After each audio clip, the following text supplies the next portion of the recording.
What's up, family? What's going on? Look, What's up, everybody? I don't even know what to say when it's not Thursday. Yeah, for real, man. Like it's like, oh, it's But this is what we wanted. What's up, family? This is the What's Up Family podcast, an opportunity where we believe everyone brings something to the table. Before we get into our special guest, bro, Happy New Year. Yes, Happy New Year to you, my brother. Like I haven't seen you in forever. Yeah. Have I seen you this year? No. Wait. No. I haven't seen you this year. No.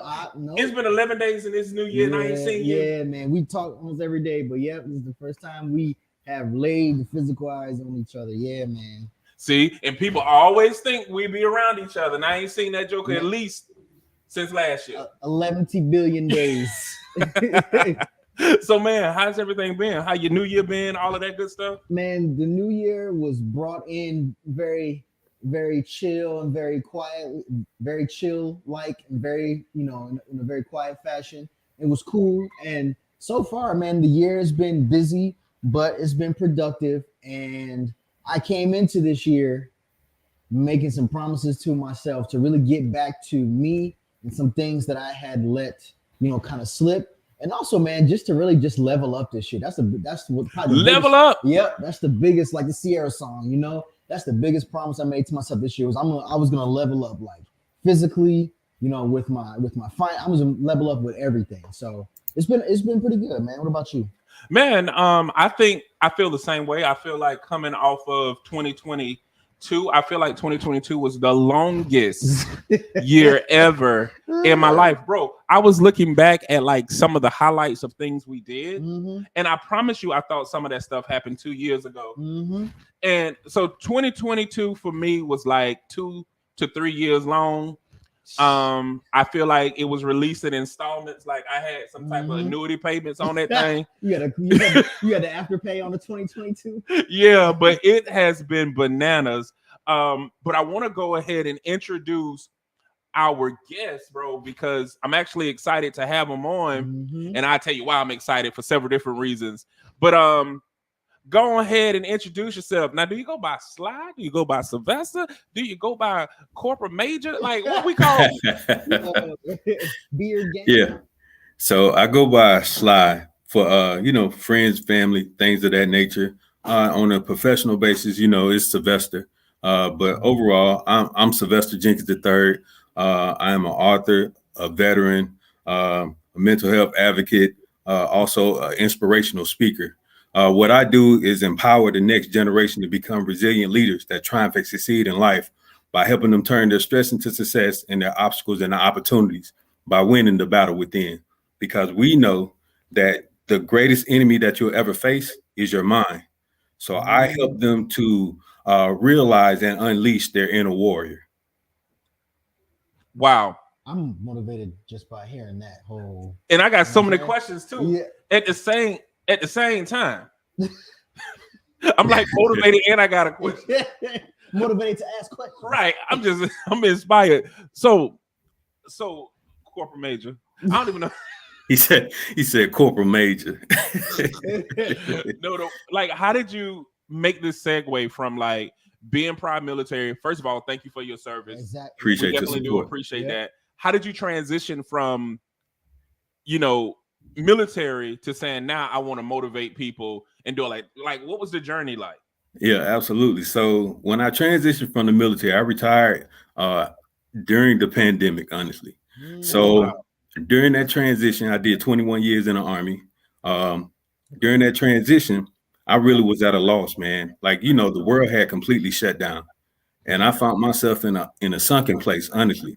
I had went through a lot of hardships during that time frame. I was over 6 figures in debt. Transitioned from my job, no longer felt like I had a purpose. Not only that, but I was going to marital issues. My mother passed away. And then I was getting to a point where I was so dealing with so much financial hardship that I almost lost my house. So going through all those situations during that time frame, I just became I dealt with so much anxiety, depression, stress that I found myself just trying to figure out like, how am I going to get myself out of this situation? Because, you know, as a man, you want to be a protector, provider for your household, and then to transition from something that I had been doing for so long within my life. You know, the military became a habit for me. It became my way of living. It became my life. And I noticed that I was doing everything in my power to be the best husband, to be the best father, to be the best soldier, but I had completely lost myself. So I had to truly rediscover myself. And so I think the best college that anybody can ever go to in order to receive some financial stability or a predominant college degree is YouTube University. So that's so I spent 6 months of my life investing in myself. You know, during the pandemic, we was all quarantined, so you couldn't go outside, you couldn't interact with people a lot. So I felt the best investment to make was in myself. And when I was going through the motion of watching videos, I watched Jim Rohn, Zig Ziglar, Les Brown, Eric Thomas. I started watching all these inspirational, motivational speakers, but they was also giving tools and strategies in order to come out on top of whatever you was going through and experiencing. So the best knowledge is applied knowledge. So I went through the motions of starting to apply these things, and I seen the results behind it. So that what inspired me to write my first book. So I wrote my first book, which was initially a journal of my military career, and it's called A Quick Cure to Successful Leadership. That was my first book. So now I did not think anything of it when it came to putting this book out there as far as how far it would go. But when I had put the book out there, it became an Amazon bestseller. A lot of military people cling to it because it was relatable. I was being transparent. I was talking about my experiences, my hardships, but I was also giving them tools and strategies for their success to come out of those situations if they ever experienced it. And then the next thing you know, I received an email asking me to be a guest on a podcast. And when I went onto the podcast, the guy said, "Man, your story is so powerful and phenomenal. Have you ever thought about being a speaker?" I said, "No, I never took the time or the opportunity." He said, "I really think your story would resonate with so many people that you would be a blessing to them in so many ways." So I said, I'll give it a shot. But then when he added on the last part where he said they pay you to speak, I said, "Really?" He's like, "Yeah, you can make an impact and income." And I'm just being blunt honest with you. I was like, "Really?" So, you know, my eyes got real big. So the next thing you know, I received a phone call. Now I give all praise to God for everything that I'm sharing with you right now, because if it wasn't for him and me keeping my faith and continuously praying to him, I don't think none of this would have ever happened. But at the same time, I received this phone call, and this guy is asking me to come speak. Now, he told me he got a reference from the guy I was on the podcast with. And he said, "I would like for you to come in and speak to my students for 45 minutes. I said, "For 45 minutes? He's like, "Yeah, just share your story. I heard your podcast. I enjoyed it. I think it was very inspirational. And I really like for you to come out and speak." So I said, "Okay, cool." So I'm not thinking nothing of asking about, you know, financial, some money in return. I'm just want to go out there and be a blessing in some type of way to these students. But he was like, "How much will you charge me?" So at that time when he asked me, I was stumbling around like and I said 1,500. And then he was like, "That's it?" I was like, yeah, 1,500. And then he was like, "You sure?" And I'm like, "Yeah, I'm sure." So then he was like, "I'll do something better than that." He's like, "I'll pay you $3,500. You come out and speak for an hour, and then we'll go from there as far as everything else that we do." So when I heard him say that, I said, "Man, you gonna pay me $3,500 to speak for 60 minutes? He was like, "Yeah, I'll send you the contract over. You can go ahead and fill it out and send it back to me." Man, as soon as that happened, man, I ran to my wife and I said, "Baby," I said, "you won't never believe this." I said, "A guy gonna pay me $3,500 just to speak for 60 minutes. I said, I ain't working for nobody else. I said, this is what I'm gonna do for the rest of my life. I said, this is a calling from God."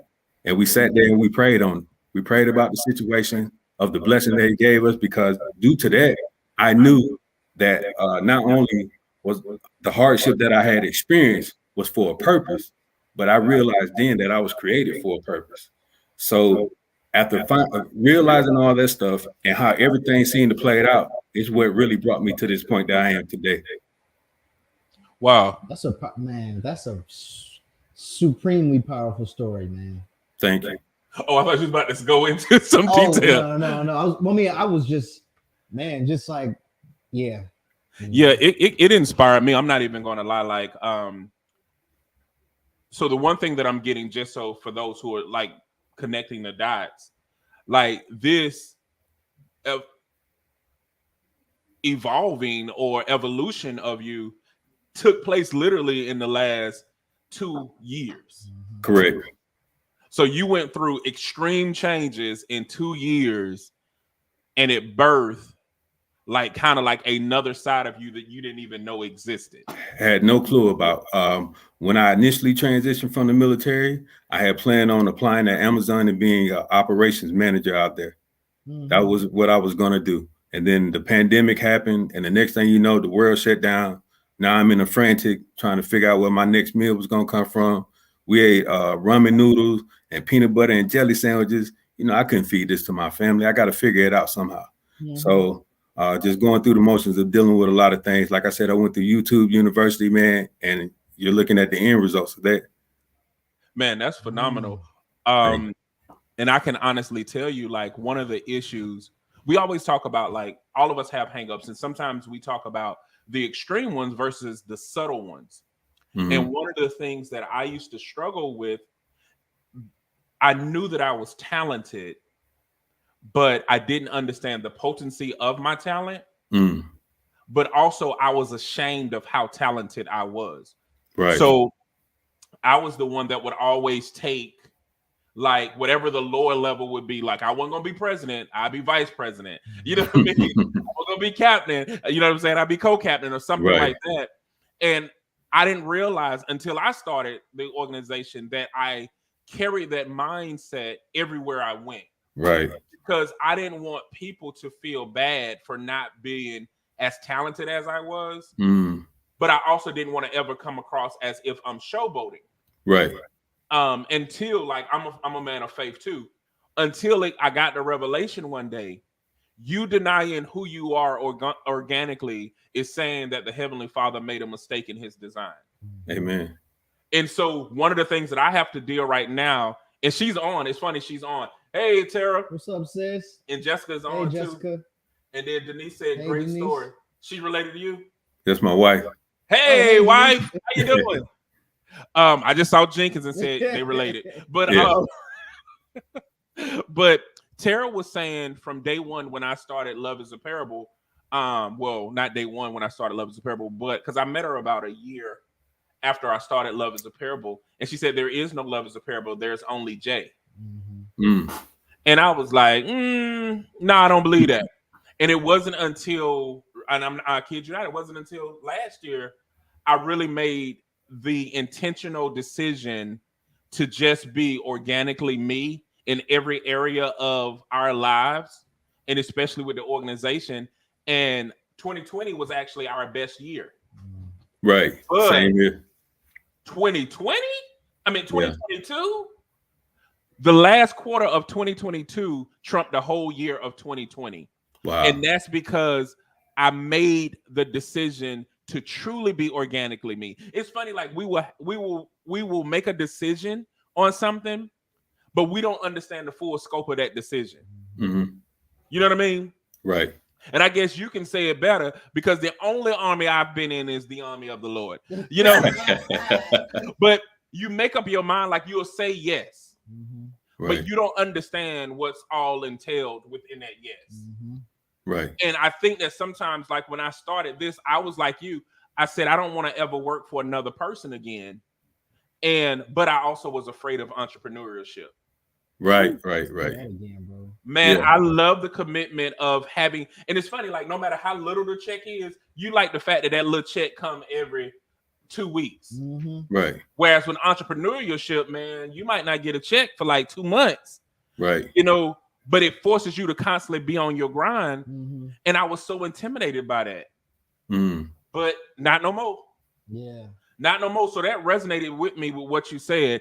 And how did you transition mentally? Because you say you're a mental health advocate. So how did you transition mentally from being basically a kept person in the military? Everything is kept, made for you. Everything is a routine. Right.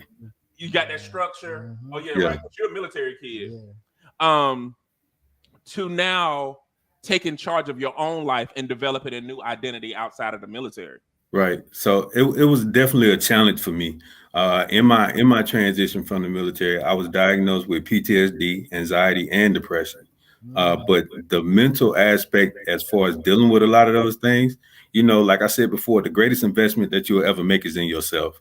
And I wanted to know what I can do in order to transition successfully from a lot of things that I experienced while I was in the military, and just being in that kept informed structure. So I had to take myself out of that routine by just getting comfortable with being uncomfortable, putting myself in positions that I never was what I was always afraid to be in. I was afraid of public speaking. I was afraid of what people would think about me. The structure behind the military is something that I still choose to utilize with a lot of things as far as how I operate. But at the same time, I am flexible behind a lot of people that I engage with due to the fact that they don't have a lot of understanding of my military background. They just know that I was in the military and that you had to go through a lot of strenuous experiences and you deal with a structured environment. But for us to communicate on a common basis, I had to learn the talk. I had to learn how to approach people and not always try to intimidate them because of who I was and what I used to be when I was in the military. Yeah. I was about to say, I can see how you can be intimidating. Can you see that? Yeah. I be wanting to say yes, sir, and you ain't even saying nothing. I be like, yes, sir. The crazy part is that I think he's more intimidating with the beard, and because in the military he didn't have the beard because you can't have him like that. Right. So that's the funny part. It's like, yeah, to me at least, it's ironic. But you know what? And I'm sitting here thinking about 360. Like, he was in the military. You the result of a military family because his parents was in the or are in the military. Okay. And I come from a military town. Augusta is a military town. Right. Signal. So you kind of learn how to deal with military. And I think that it's also a hierarchy within military that's accepted in the civilian world too. Like when a person is a military person, you treat them differently. Yep, sure do. It's just like you come over the back. Whereas, and so I'm sitting there thinking, because you're talking about I needed to change certain things like transition to civilian life. How did you handle like assumed respect versus earned respect in the civilian world? Oh, that's a great question. I think that's everybody learns at their own pace, right? We all learn at different speeds when it comes down to who we are. But for me, it was just the fact of that respect for me wasn't never something that was just automatically given. I didn't want that. I always remained a servant leader throughout the process. So it was always earned. So that was an easy transition for me between civilian and the military life.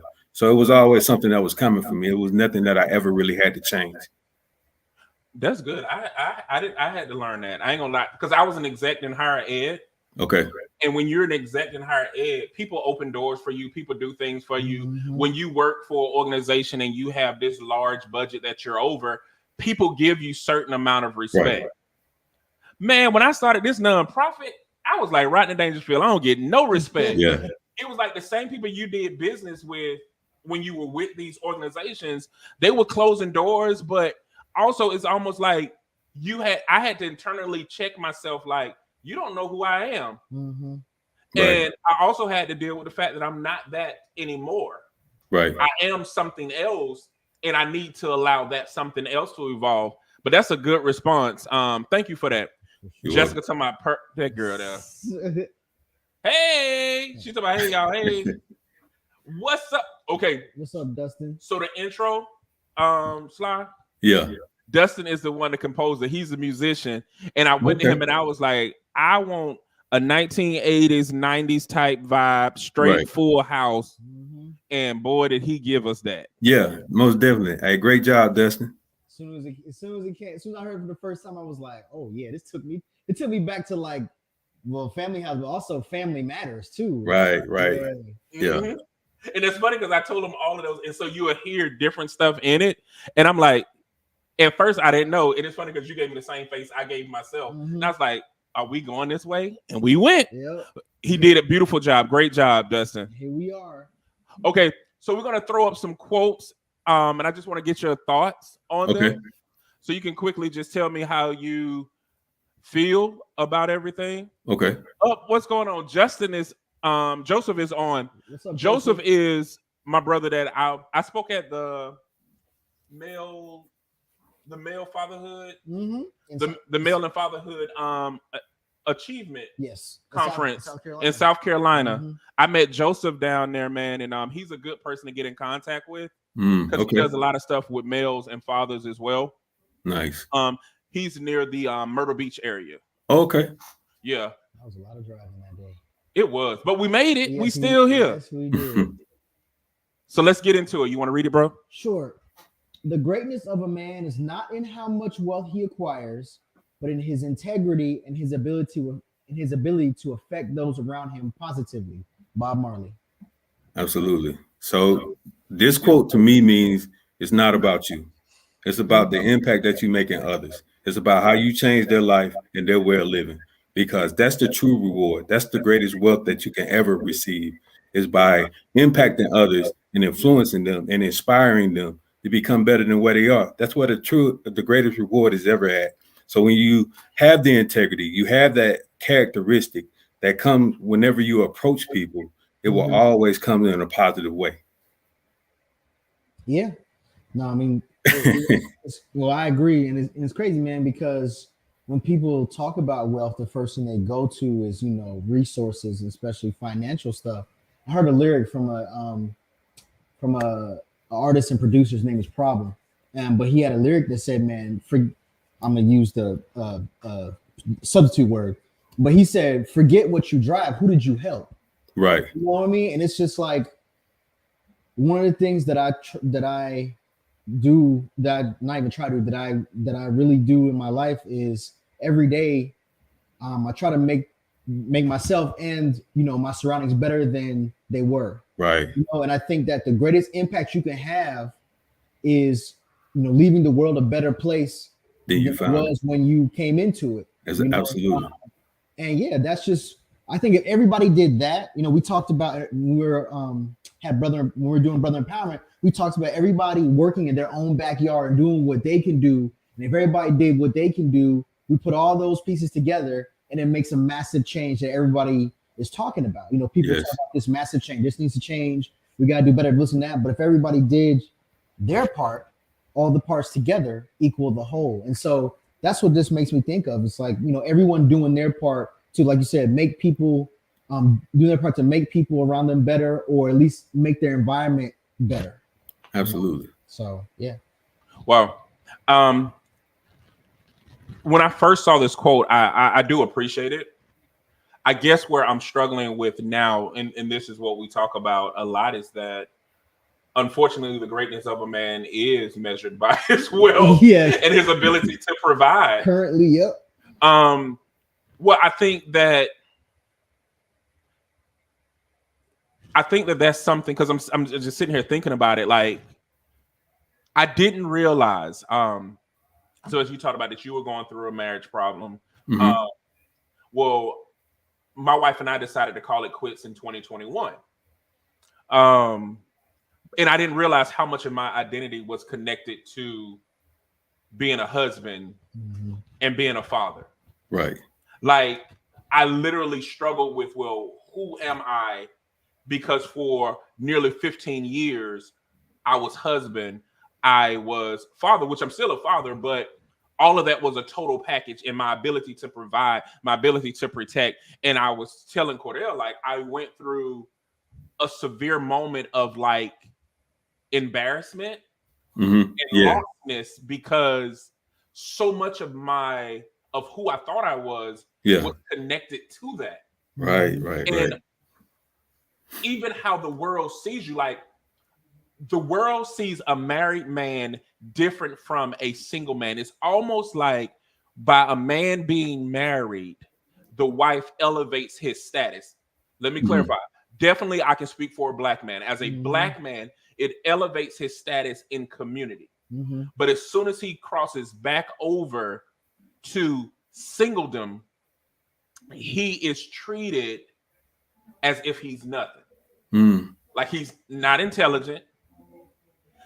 Even when it comes to the children and things like that, like all of a sudden, all my parenting skills no longer exist because I am not with my partner in that process. Even to how they treat you at the hospital, how they treat you at the health facility, at the school, all of it changes when that one dynamic is removed, and it changed my whole perspective.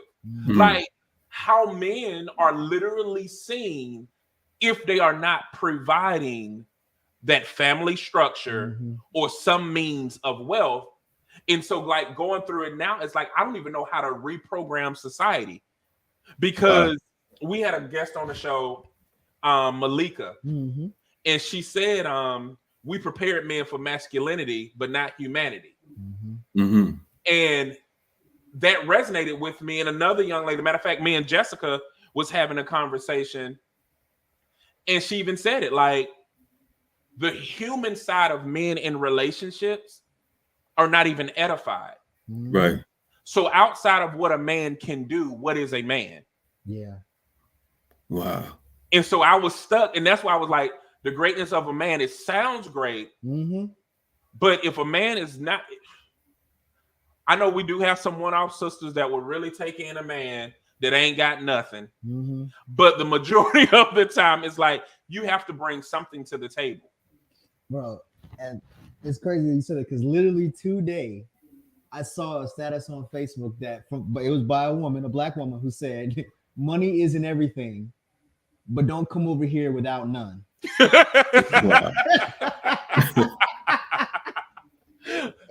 Hold up. Joseph said, I appreciate the love.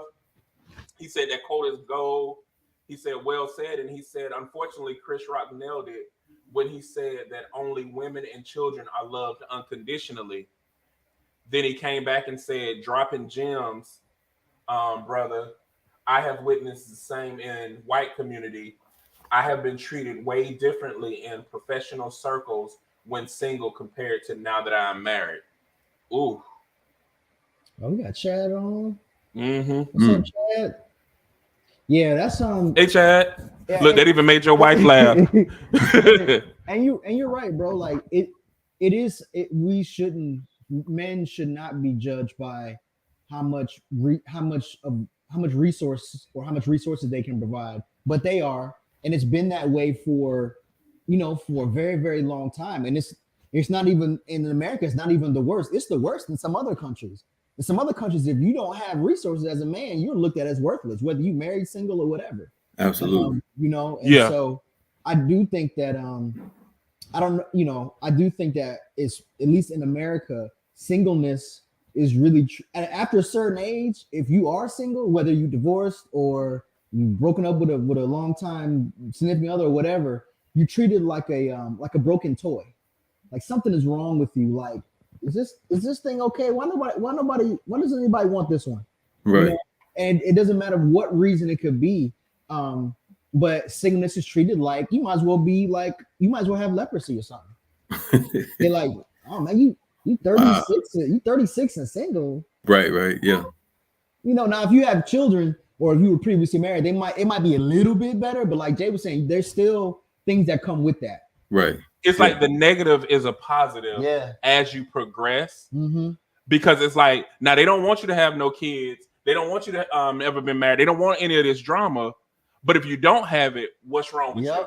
Exactly. Right. Or like in my case, it's the worst case scenario. Who cheated? Who beat on who? Like none of that happened. Right. But people expect some of those things. And unfortunately, men are not giving the same grace. And this is not turning into a sex war. But men are not given the same grace as women to just be human. That's deep. And I didn't realize that outside of being married, because your wife, in a lot of instances, she actually is the conduit of your humanity. And we don't realize that until that's removed. So that's it. I'm gonna stay. Yeah, that's deep. That's powerful. I won't lie. When you said that, that's powerful. And I felt like in the midst of that, you gave me some insight that I never really thought about in the process. Because I experienced a divorce prior to my wife that I have now. And it was a level of feeling ashamed as far as engaging with other people. It was a level like, what's wrong with you? You know what I'm saying? Like, what did you do? It was always some type of stigma behind it when it Yeah. came to who I was around and everything else. And so it kind of put you in that perspective of thinking differently after you heard it from somebody else who also experienced that, but then give light to some of the things that you experienced, never put a name on it or a face to it. Yeah. Jessica says the pressure is honestly gross. Like, let these men live. She talking about you can't win, child. He said, wow, deep and accurate. What's going on, Miss Chandra? What's going on? She said, because we are conditioned to drama. If a marriage fails, infidelity is the number one culprit. Mm-hmm. It's about, I agree with Jessica. Thank you for agreeing. Joseph said, when my wife and I were having issues, I thought about how divorce would affect my standing in the professional circle I was in. Mm-hmm. And it was sad that men and women are judged by the relationship ending. Mm-hmm.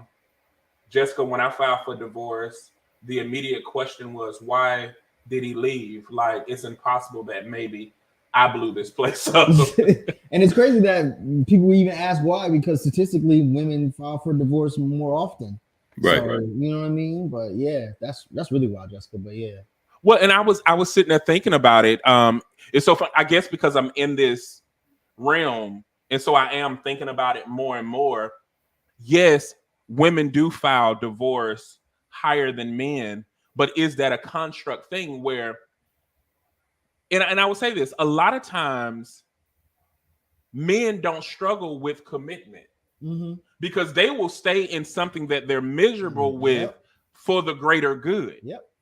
Meaning they're like, I'll stay married, even if it's a hell of a marriage.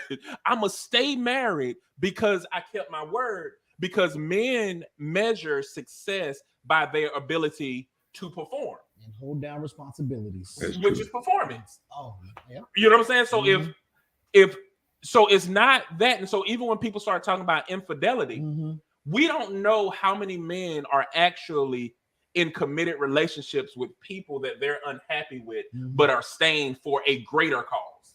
Yeah. Right. We'll, you know what I'm saying? We'll reduce it and say, oh, you shouldn't have cheated or you shouldn't have. But you don't understand, like, men are conditioned to provide and perform. The feeling of how I feel about it, I didn't think about it. You know, I didn't get a chance to think about if I'm happy or not, if I want this or not, because my measure of success was based on my wife being happy, my children being happy. Yeah. No, for I sure. never considered me.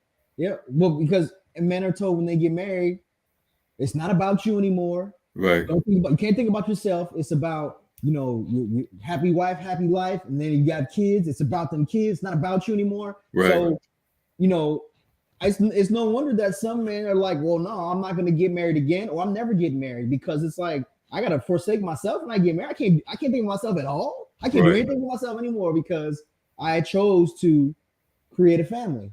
And I forgot, bro, you were saying something and I forgot. You were when you were leaving Earth on us, I was trying to say something and I forgot what it was, but it'll come back to me. But yeah, like that song. Oh no, I was gonna say, my bad. It just came back to me right now, like Thanos snap right now.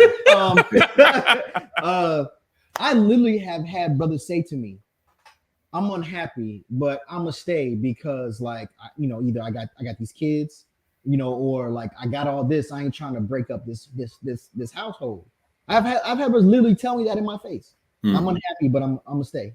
Like, so yeah, like Jay's right. Like, when we think about men can't commit and this and that, it's like, no, there's some brothers that are committed to some very, like I said, miserable things, and they do it because what their values are. Right. I tell you one, Mr. Jenkins, that messed me up. Is when, and remember about 2 years ago, a male told us like he walked away from his kids, and he said, "I would rather them believe the worst of me than think negative of their mom." Wow. The mom was lying now, straight lying, like it was just lying. But he was like, "Kids need their mama," and it bothered me because I'm like, so kids don't need their father, Right. But how men are programmed, and this is.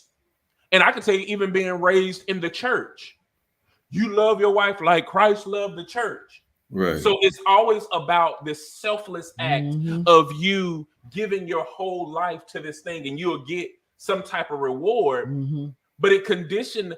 This is why most women also say they don't know their husband, because there was never a space or capacity for you to really get to know him outside of what he performs.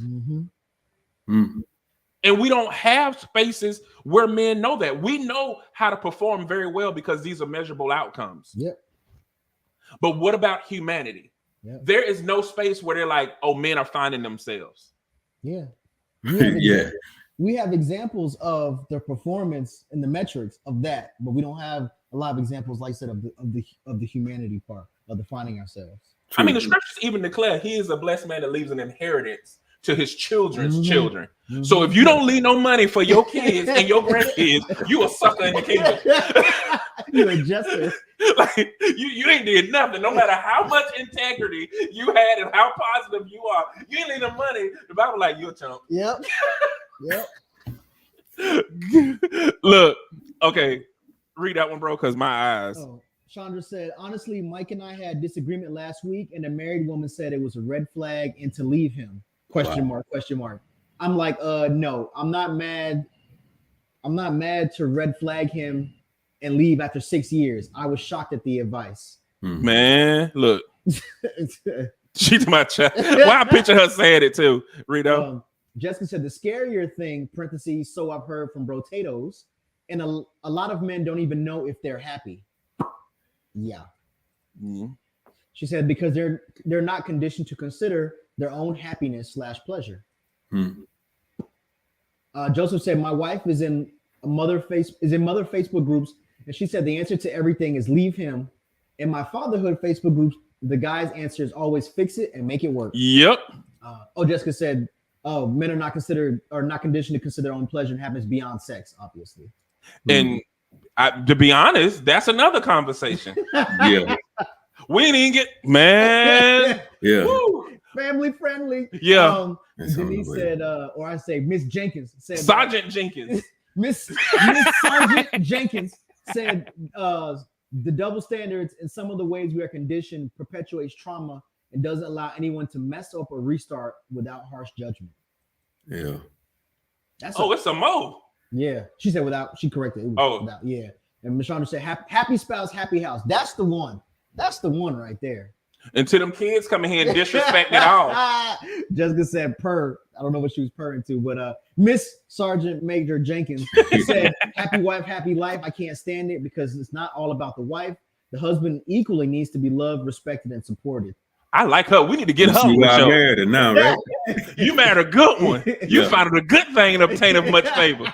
Joseph said, I can't imagine how unvalued that man felt in order to say that. But I will say this, Joseph. A lot of men say it like it's right, though.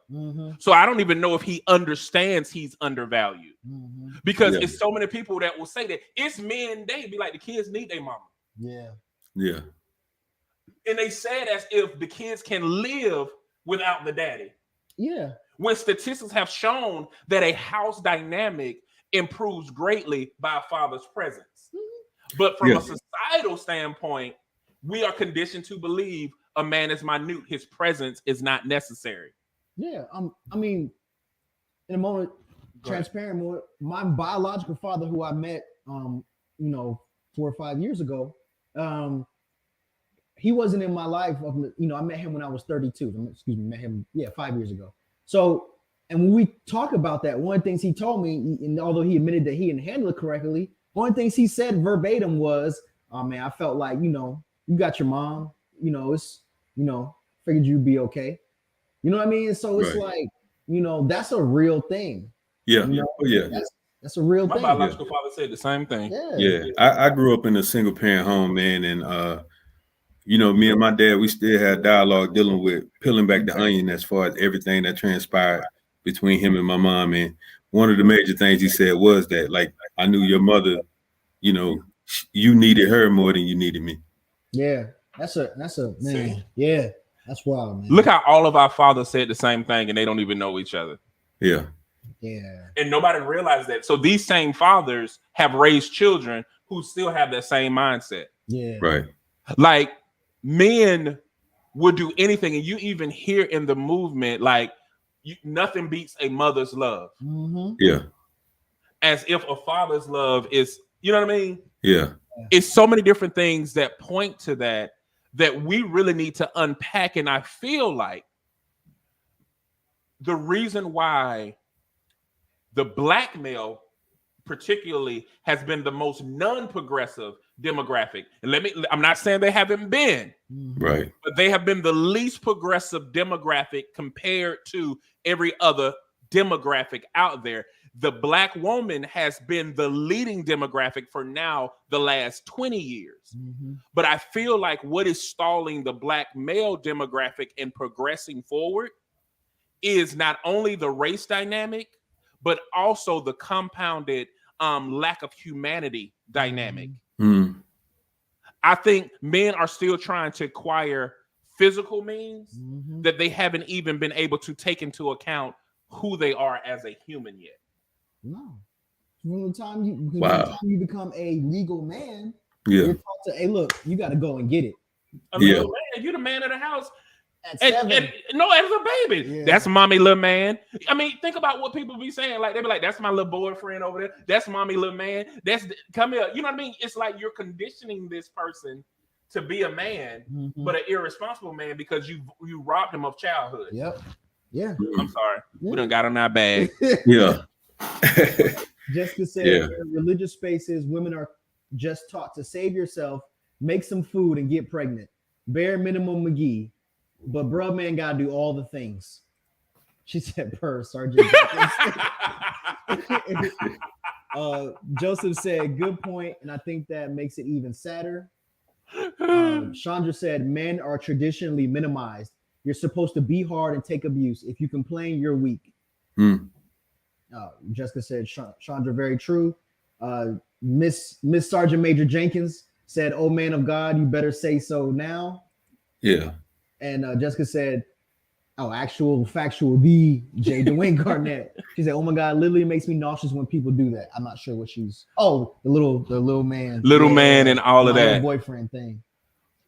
Yeah. But Mr.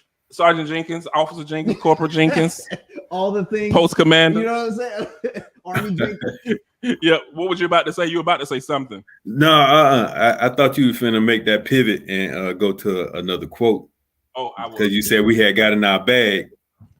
He said, move on, please, sir. I'm tired of talking about this. We're still on the same subject.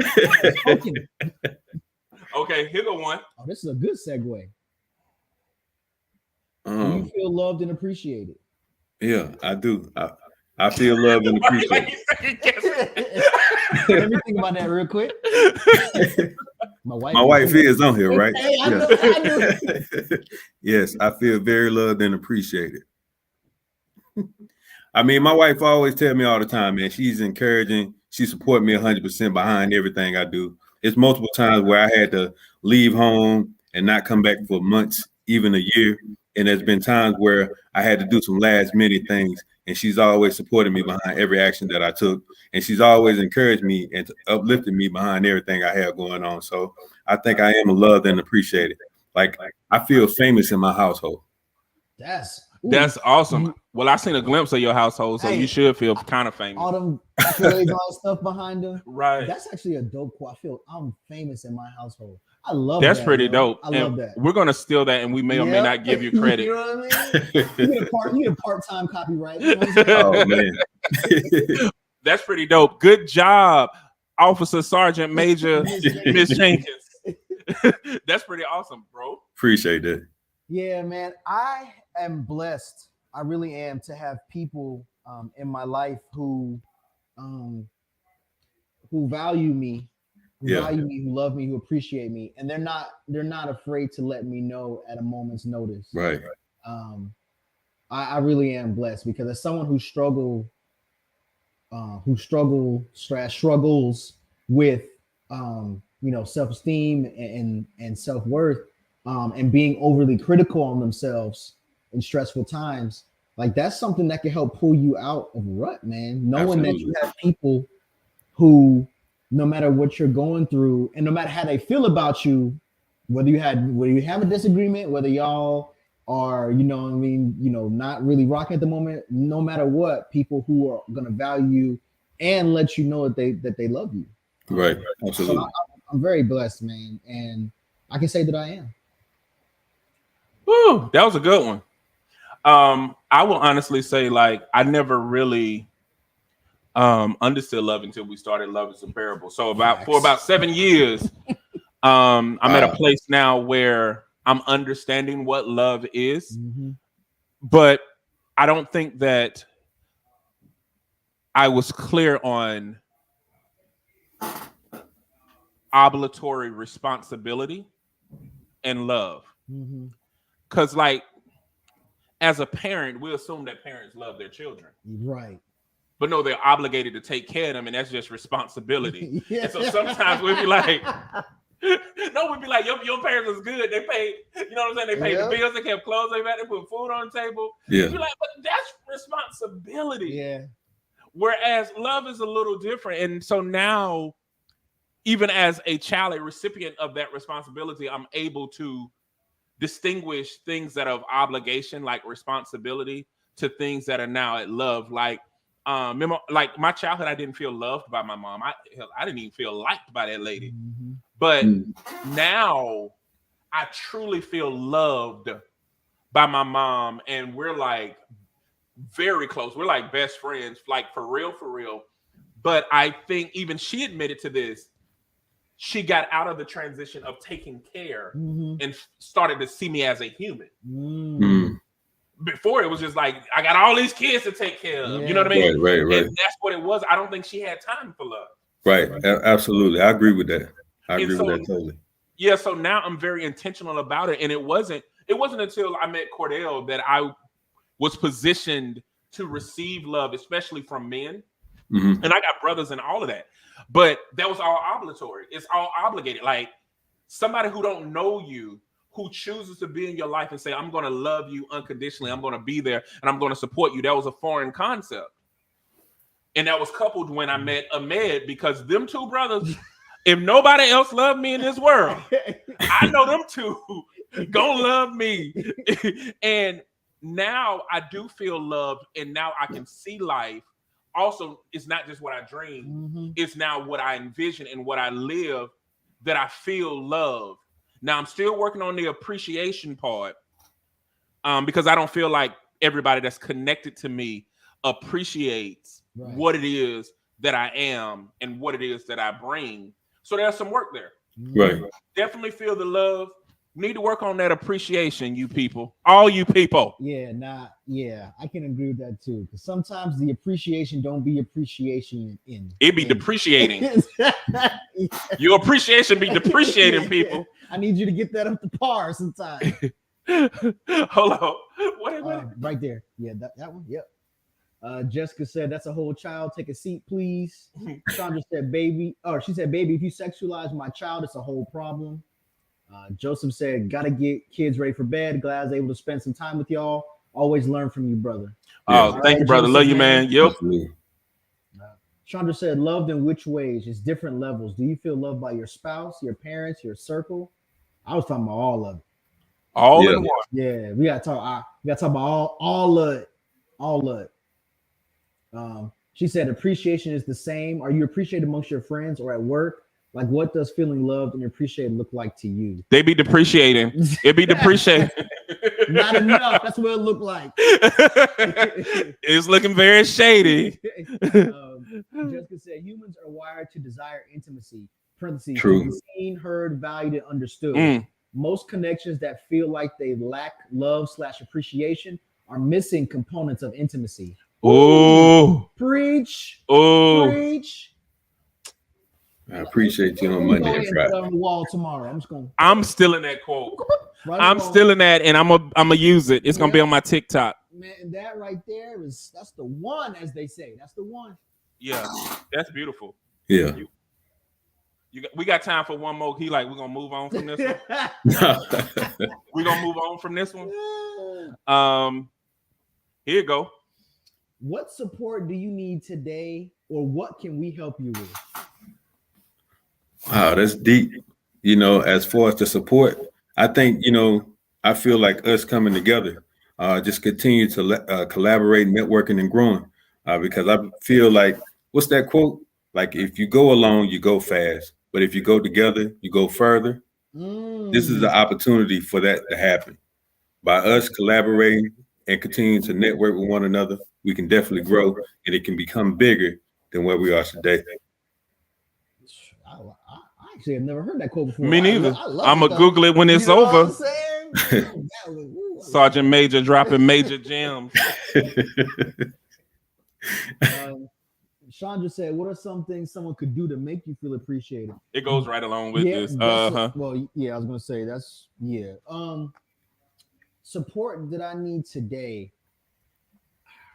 I guess really something I could use more of because I already get it.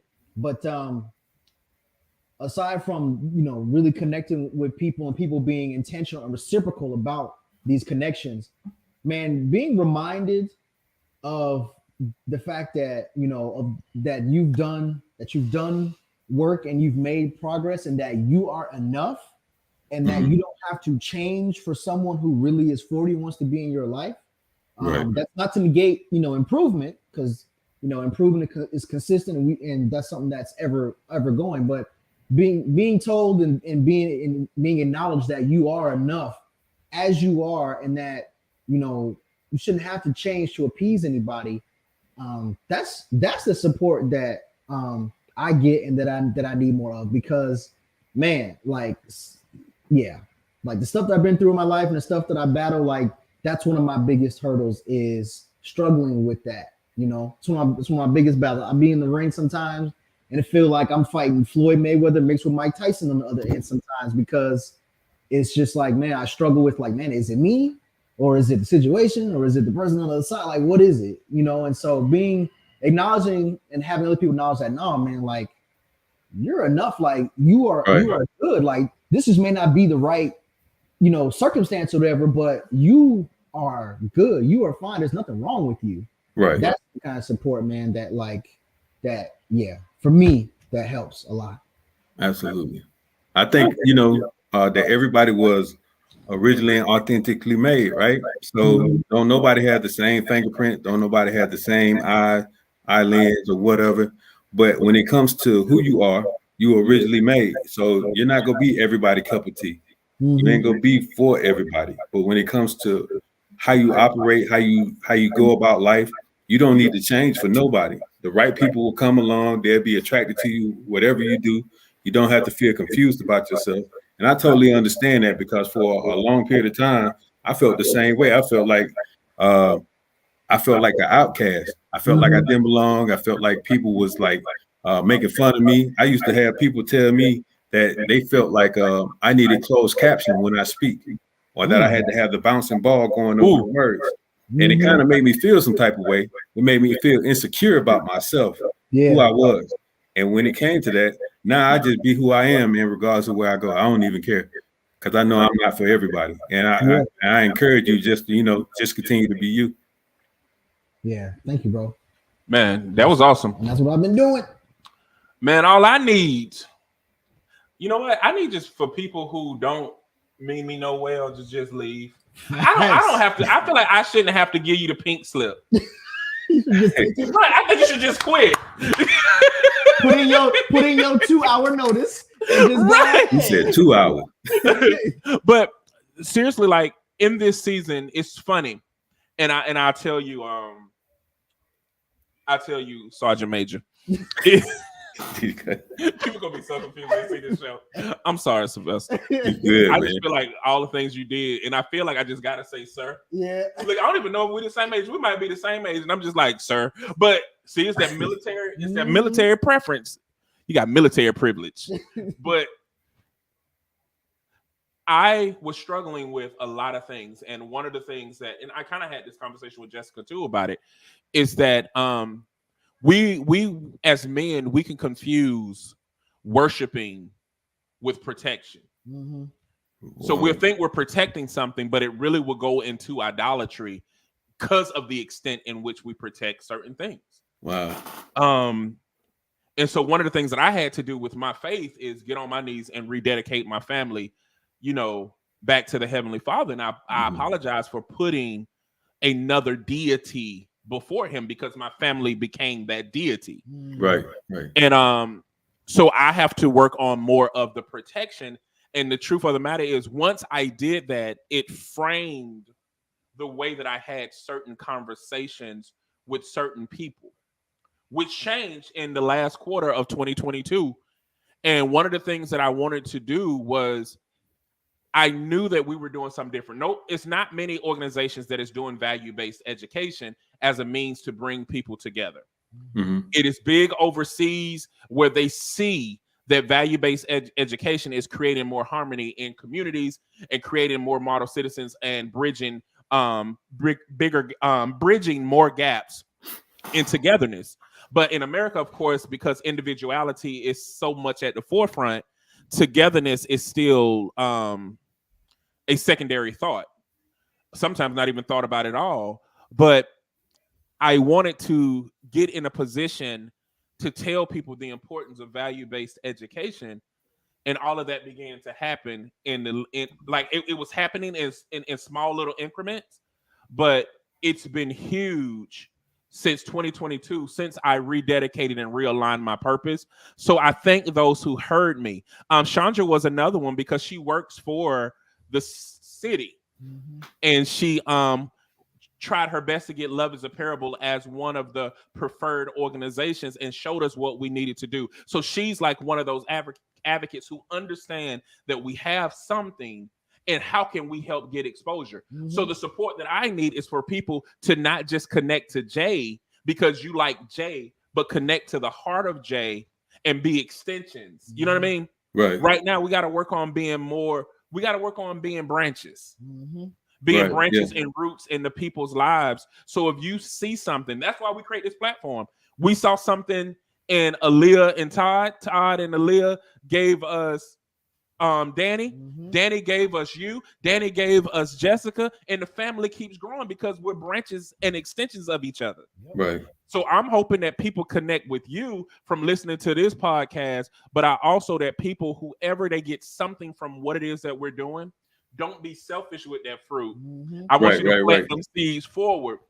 And that's what you can help us with, is by telling them that there is something different. If you sitting in a boring training at work, that's your fault, because you could have made the recommendation of like, we need Love is a Parable out there.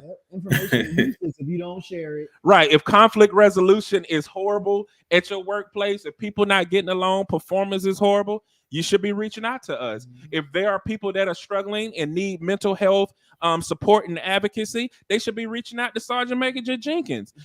You know what I'm saying? If you done been through some things financially, you know what I mean? You should be reaching out to Sergeant Major. If you are transitioning from any type of dynamic, it's not just from military to civilian, but if you're transitioning life dynamics, y'all need to be reaching out to Sergeant Major Jenkins. Y'all need to be blowing up his website. His algorithm should be changing because of who he's connected to. Right. And you can't say you love me if you don't love the people that I'm connected to. I'm just saying. Right. Oh, wow. We got people. We got a whole bunch of stuff. We got to get out of here, y'all. Look, it's 9:30, Sergeant Major. Oh, yeah. You ready? There's one up there. Oh, there's one. She said, Jessica said, I don't mean Jay. Oh, no, actually. Oh, hold on. Where we at? Right. Yep. That's right there. Live from the pits of all bodies hell. Jay feels appreciated when you buy him banana milk. That don't even sound good. It's disgusting. It's banana water. She also said that's a question we should all be asking the people we're connected to. Yeah, the quote that was okay. What is it that you need? Yeah. I got lost. Chandra said, I'm glad because appreciation looks different to each person. So in order to do better as a village, we need to learn your language. Jessica said, I am everyone's cup of tea, but I agree. Jessica also said, I don't mean Jay well at all, but I will be staying per. She said, my personal measurement for idolatry is anything I pursue more than the Father. That perspective changed my attachments with people. That's good. Miss Sergeant Major Sly Jenkins said, this was amazing. I have to go get our son from work. You guys are amazing. Continue to be a shining light to this world with your messages. Blessings. Oh, I like her. Yeah, blessings to you too, Miss Sergeant Major Sly Jenkins. Right. Postmaster. Wayne said, everyone needs some level of self-love and appreciation because if you let other people's affirmation define you, they have the ability to make you great, but also destroy you or keep you from your purpose. Right. Come on, preacher. What's up, Wayne? Jessica said, Diesel ain't never did nothing for me. I don't care who tell it, as the saying goes. We still ain't forgetting about that honey bun and cheese. That cheese on that honey bun. I can smell it. As soon as he said it, I could smell it, and my nose just Yep. Chandra said, I'm gonna be honest, I was shocked at men publicly loving each other, and this message is overdue. Oh, thank you, Chandra. Thank you. We don't know what she's talking about. We're gonna go ahead. Okay, so Sergeant Major, we're gonna go ahead and let you close it out. Any last positive words? Anything you want the people to know? Yeah, absolutely. So you can find me at sylvesterjenkins.com. You can find my books on Amazon, on Audible, on iTunes, and also Kindle. My book that I have latest out that is called From Combat to Come Back: How to Conquer Life's Battles of Adversity. But to anybody that's listening, to anybody that's watching, the greatest investment that you'll ever invest in is yourself. If you invest on a job, you'll make a living. But if you invest in yourself, you'll make a fortune. So don't downgrade your dreams to match your reality. Upgrade your conviction to match your destiny. That's all I have for you guys tonight. God bless and take care. Man, the way I shouted back, we'll talk. Stay on. Everybody else, we'll see y'all. What's up, family? We love you.